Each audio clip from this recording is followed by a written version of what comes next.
안녕하세요. 돈이 되거나 도움이 되는 정보를 전달해드리는 인포머니입니다. 오늘은 2025년부터 새롭게 변경되는 노인 정책과 복지 혜택에 대해 아주 상세하게 알려드리겠습니다.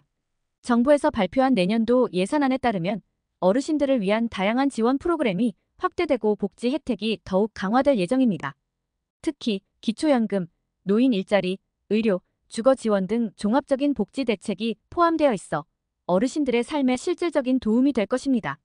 이번 영상을 통해 놓치지 말고 꼭 알아두셔야 할 내용들이 가득하니 끝까지 시청해주세요.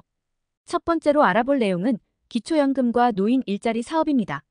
기초연금은 2025년의 기준 중위소득 50% 이하의 어르신에게 우선적으로 40만 원을 지급하게 될 예정이며 소득 하위 70% 어르신까지 단계적으로 확대될 예정입니다. 기초연금이 인상되면서 더 많은 어르신들이 혜택을 받을 수 있게 됩니다.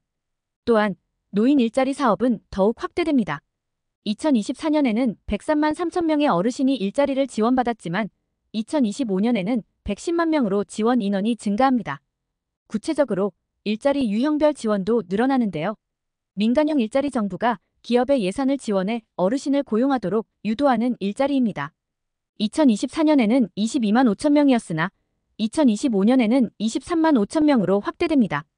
이 일자리는 주로 서비스업이나 제조업 분야에서 어르신들의 경험을 살릴 수 있는 자리들이 제공됩니다. 사회 서비스형 일자리 정부가 직접 임금을 지급하는 일자리입니다. 보육 지원, 공공시설 관리 교육 서비스 등 다양한 사회 서비스를 제공하는 자리로 2024년에는 15만 1천 명이 지원받았으나 2025년에는 17만 1천 명으로 증가하게 됩니다. 한 달에 76만 1천 원의 소득을 제공받을 수 있습니다. 특히 근로시간과 근로조건이 유연하게 조정되기 때문에 어르신들이 무리하지 않고 일할 수 있는 환경을 갖추고 있습니다. 공익형 일자리 봉사 형태의 일자리로 2024년 65만 4천 명에서 2025년 69만 2천 명으로 지원 인원이 늘어납니다. 이 일자리는 환경보호 활동, 지역사회 봉사 등을 포함하며 한 달에 29만 원을 11개월 동안 지급합니다. 사회적 가치를 실현하며 보람도 느낄 수 있는 기회입니다. 노인들의 건강 유지와 활력 있는 삶을 위해 다양한 건강 및 돌봄 지원 사업도 강화됩니다. 시니어 친화형 국민체육센터 2025년에 전국적으로 20개소가 추가로 설립됩니다. 이 체육센터는 노인들의 건강 증진을 위한 맞춤형 운동시설로 축구, 배드민턴, 골프 연습장, 게이트볼장과 같은 다양한 스포츠 시설을 갖추고 있습니다. 재활치료가 필요한 어르신들을 위해 물리치료실도 포함되어 있으며 전문 트레이너와 의료 전문가들이 상주에 있어 건강 상담도 받을 수 있습니다. 파크골프 활성화. 파크골프는 노인들에게 매우 인기 있는 스포츠로 정부는 파크골프 대회를 지원하고 파크골프장을 전국적으로 확충하고 있습니다. 노인 체육 활성화의 일환으로 파크골프는 저비용으로 즐길 수 있는 스포츠이기 때문에 많은 어르신들이 참여할 수 있습니다. 생활안정 자금. 저소득 근로자에게 최대 2천만 원까지 생활안정 자금을 융자해주는 정책이 있습니다. 2025년에는 지원 대상이 더욱 확대되며 금융 소외계층에게도 혜택이 돌아갈 수 있도록 신청 절차가 간소화됩니다. 문화누리카드. 기초수급자와 차상위 계층을 위한 문화생활지원금이 2025년에는 14만 원으로 인상됩니다. 이 금액으로 영화, 연극, 콘서트 관람뿐만 아니라 서적 구매, 스포츠 경기 관람 등 다양한 문화활동을 즐길 수 있습니다. 특히 문화누리카드 사용처가 확대될 예정으로 앞으로는 더 많은 상점에서 이 카드를 사용할 수 있게 됩니다. 생계급여 4인 가구 기준으로 183만 원에서 195만 원으로 약 11만 원 인상됩니다. 또한 부양의무자 기준이 완화되어 생계급여를 받는 가구가 약 3만 가구 늘어나고 부양의무자 소득 기준은 1억 3천만 원, 재산 기준은 12억 원으로 확대됩니다.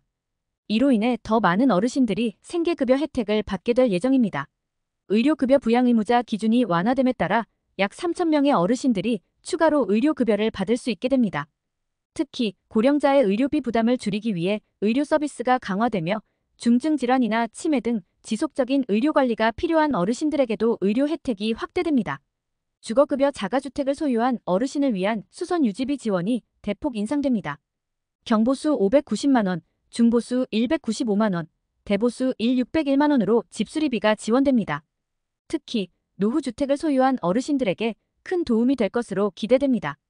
교통비 지원. 만 65세 이상 어르신은 지하철 무료 이용이 가능하며 GTX, KTX, SRT 등 대중교통 요금을 30% 할인받을 수 있습니다.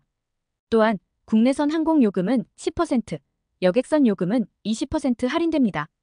어르신들의 대중교통 이용 부담을 덜어주는 다양한 교통비 지원 정책이 계속해서 확대될 예정입니다. 이와 더불어 각 지역별 버스, 택시 요금 지원도 강화됩니다. 예를 들어 서울시 강남구에서는 65세 이상 어르신에게 버스 요금 실비 지원을 하며 안양시, 성남시, 영암군 등 여러 지역에서도 버스 무료 이용 혜택을 제공하고 있습니다. 각 지역별로 혜택이 다를 수 있으니 거주 지역의 주민센터에 문의하셔서 교통비 지원을 꼭 신청하세요. 통신비 할인 소득 하위 70%에 해당하는 만 65세 이상 노년층은 25% 요금 할인을 받을 수 있으면 기초연금 수급자나 기초생활수급자는 최대 3만 원까지 요금 할인을 받을 수 있습니다. 통신비 지원으로 어르신들의 디지털 소외를 줄일 수 있습니다. 임플란트 지원 평생 2개까지 70% 지원을 받을 수 있으며 총 가격의 30%만 지불하면 됩니다. 이로 인해 임플란트 치료 부담이 크게 줄어들어 더 많은 어르신들이 혜택을 받을 수 있을 것으로 보입니다. 독거노인 돌보미 서비스 독거노인이 신청하면 생활지도사가 정기적으로 방문해 목욕, 식사, 일상생활 지원을 해주는 서비스를 받을 수 있습니다. 이 서비스는 신체적인 도움뿐만 아니라 정서적인 안정을 제공해 삶의 질 향상에 큰 기여를 하고 있습니다. 이렇게 2025년부터 변경되는 노인 복지 혜택을 상세하게 설명해드렸습니다. 정부의 지원 프로그램과 새로운 정책을 통해 어르신들이 더욱 건강하고 안정된 삶을 누리실 수 있도록 꼼꼼하게 챙기셔야 합니다. 모든 혜택을 놓치지 않고 제때 신청하셔서 혜택을 최대한 누리실 수 있길 바랍니다. 앞으로도 더 많은 정보를 빠르게 전달드리겠습니다. 구독과 좋아요, 알림 설정을 해주시면 유익한 정보를 놓치지 않으실 수 있습니다. 감사합니다.